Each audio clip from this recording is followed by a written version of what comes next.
In a crowded government school classroom, a thin boy named David sat on the last bench. His shirt was faded, his shoes worn out, and his bag was just a plastic bag filled with a few notebooks.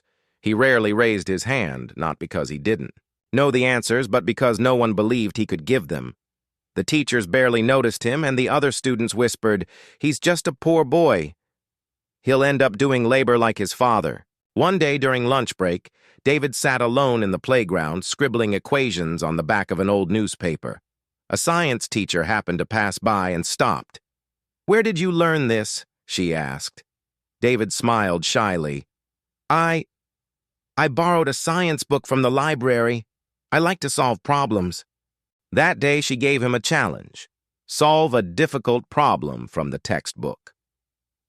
The next morning, David handed her the correct answer. That was the first time someone looked at him with pride. David began to live in two worlds.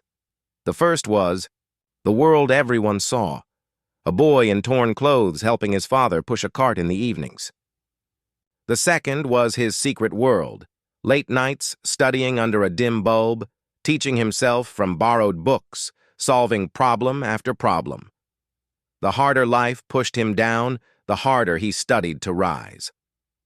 At 16, David topped his school's annual exam. His name appeared in the local newspaper. The same classmates who once laughed at him now asked him for help with homework. But David didn't stop there.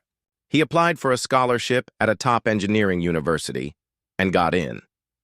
Years later, the same last bench boy walked across a graduation stage in a black gown, holding his degree with tears in his eyes.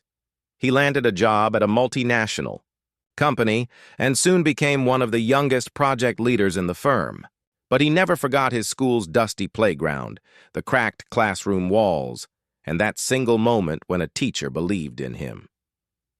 One fine morning, David returned to his old school, this time in a crisp suit, holding boxes filled with brand new books, stationery, and uniforms.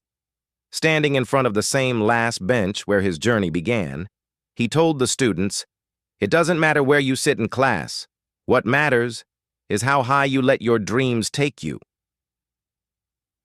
Your past doesn't decide your future. You do."